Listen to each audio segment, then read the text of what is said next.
Balik DJ B-Boy Bibo para sa ating tuloy-tuloy na BB Time tungkol sa pasaway na manugang.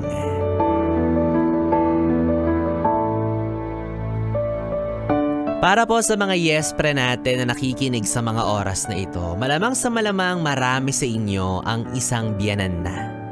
O hindi naman kaya manugang. Isa ito sa klase ng mga tao na makikilala natin sa buhay natin, sa ayaw natin at sa gusto.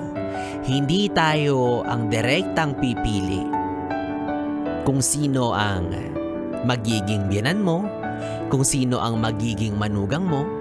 Kaya nga ika ng mga tao, swertihan lang daw yan. Kasi karamihan, 'di ba, sinwerte nga sa kanilang karelasyon, sa kanilang asawa.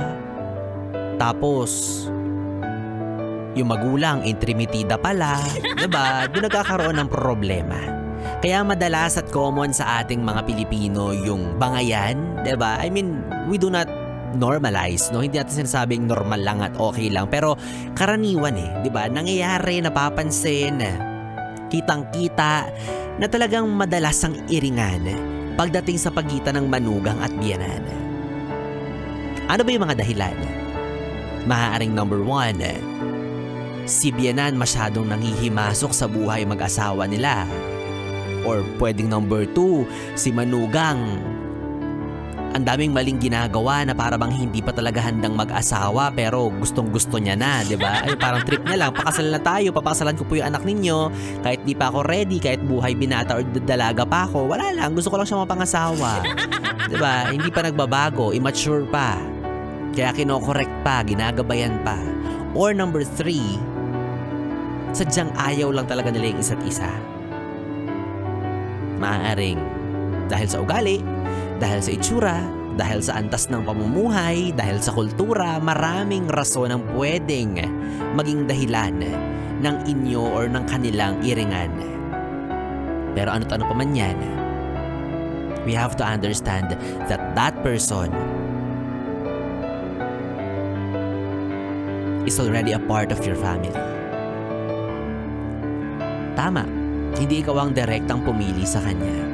Hindi ikaw ang direktang gumusto na maging bahagi ito ng pamilya ninyo. But then again, remember na siya ang pinili ng anak mo. Siya ang ginusto, siya ang minahal, siya ang taos-pusong pinakilala sa inyo. At umaasa yung anak ninyo na ituturing niyo rin siya bilang anak.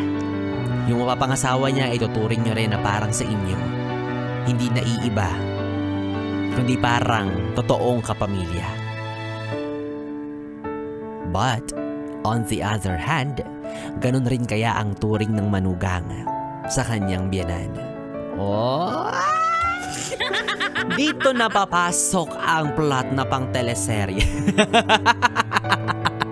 Diba? Yung pasarapan ng recipe ng spaghetti, pagalingan magkula at magpaputi ng damit. O hindi naman kaya pakintaba ng lababo, ng banyo, ganyan. Diba nagkakaroon ng rivalry? Kasi sabi nila tayo rin naman nag-set ng ganitong standard na sa isang tahanan, isa lang ang reyna dyan, nanay yan. Tapos ang tendency kapag pinagsama mo yung nanay mo at yung asawa mo sa isang bubong, sa ilalim ng isang tahanan, talagang rumble yan. Siyempre may isa na gusto niya maranasan, first time niya maging asawa Gusto niyang maranasan kung paano kumilos, gumalaw at umaksyon na parang isang asawa. Kung paano niya gagampanan yung pagiging misis or mister niya sa'yo, 'di ba? May sarili siyang pamamaraan. But since nandyan si biyanan na lagi siyang tinuturuan, lagi siyang sinesermonan, tuliling sa kanya yan. 'Di ba? Nauutik siya dyan, ayaw niya niyan. Lalo na pag may usaping kaperahan, 'di ba? Mas magulo yan. Pero kailangan mo ring intindihin na yung biyanan na, bakit? Sino ka para magrena-renahan, para maghari-harian, oy? Sampid ka lang dito, oy, hindi para kaya-kayanin mo kami, ha? 'Di ba? Gets ba? I mean, pareha silang may may pinagmamalaki, parehas silang may pinanghahawakan, parehas silang may titulo. Kaya sa mga ganitong klase ng pagkakataon ang kailangang manaig, yung respeto.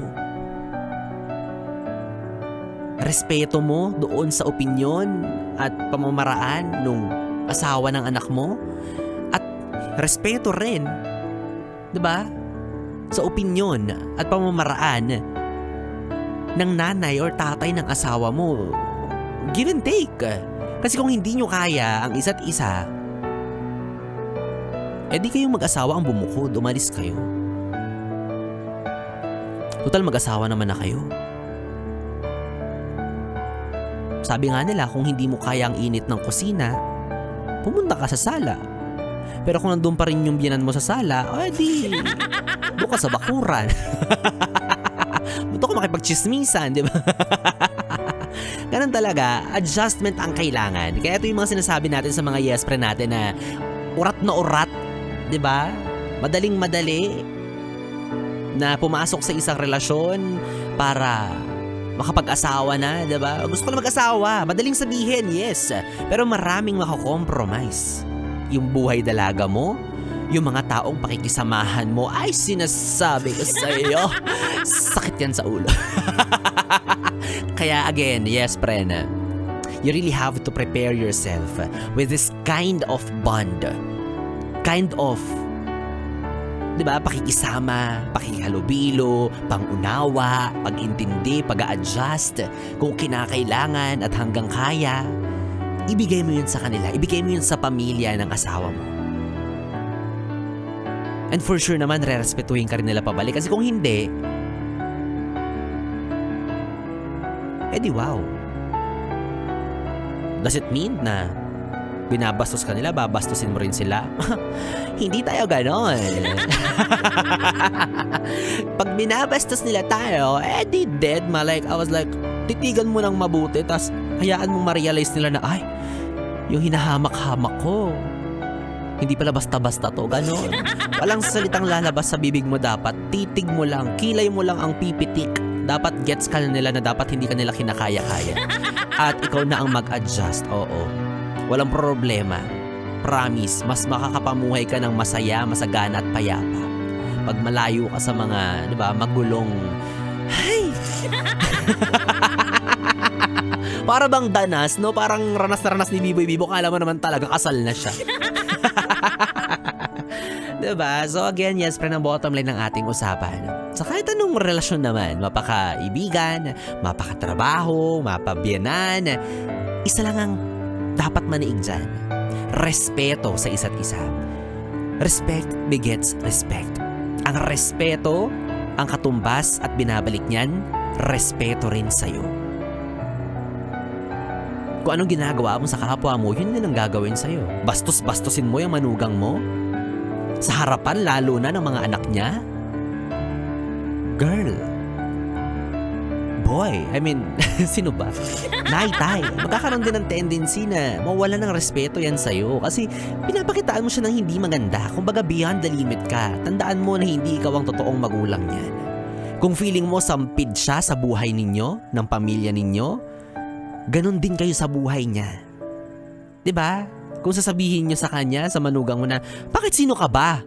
Pwede niya rin sabihin yun pabalik sa'yo. Sino ka nga ba? Sino ka rin ba? 'Di ba?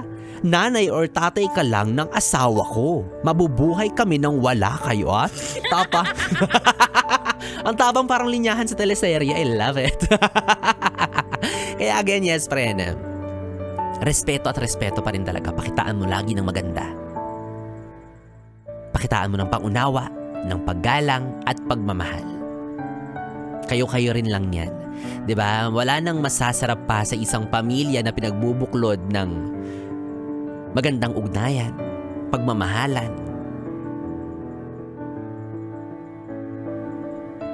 Kasi mahirap yung may kamag-anak ang kaaway mo. Kahit pa sabihin mong manugang mo lang yan, biyanan mo lang yan, sakit yan sa ulo. Tandaan mo kapag nangailangan ka balang araw, kayo-kayo lang din ang magtutulungan. Pag nagkasakit ka, inaaway mo yung asawa ng anak mo, Mamaya, imbes na dalhin kanya sa pinakamalapit na ospital, doon kanya dalhin sa pinakamalayong ospital, di ba? Para tapos ang problema niya. Ay, nako. O siya mga yes friend, para naman matapos na rin ang problema mo, tapalan natin yan ng 500 piso. Wow, kala mo naman talaga kung pwede lang tapalan ng 500 piso ang mga problema natin, no? Eh di sana tapos na ang lahat. Dahil yes friend, ito na ang malagang anunsyo kung sino nga ba ang mapalad maswerteng makatatanggap ng papremyo para sa ating ACS! ACS! ACS! Yes friend, para sa aking simpleng katanungan na hinahanapan ko ng kasagutan. Sabi ko kanina, kung ang Tagalog ng pillow ay unan, ano naman ang English ng biyenan? At dahil marami sa inyo ang nakatumpak, nakatama, nakakorek na sagot, ay nakonsensya naman ako, diba? O sige na, para magbati na kayo ng biyenan or manugang mo, 2 ang mananalo. Ay, palakpakan naman dyan. Wala pa man ding winners, pero palakpakan tayo. O kaya naman yes friend, lakasan mo pa ang volume ng radyo mo dahil baka pangalan mo na ang babanggitin ko. Kaya naman congratulations sa inyo! Sherilyn Martellano and Kyle Balasabas. Congratulations! Meron kayong tig 500 pesos sa tig sa inyo ng 101.1 Yes FM at ng ACS Charm Fabcon Purple Eternity. Kung naririnig nyo to sa mga oras na ito, ang kailangan nyong gawin ang kukulit ninyo, ha?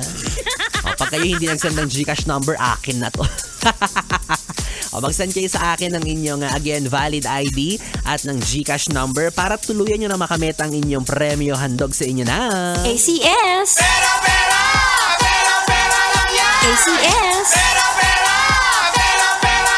ACS! Yes, friend kong BB, 3 oras na BB time ang ating pinagsamahan. Nakapiling nyo po ang BB nyo sa radyo, ang DJ na mabilis bumayo ang dila sa mikropono. Ako po si DJ B-Boy. B-Boy Bibo, magkasama't magkarinigan tayong muli bukas sa parehong oras dito lang sa istasyong No Problem, ang 101.1 Yes FM. Solid! Oras natin, 11:43. Good night, BB. Mwah, mwah.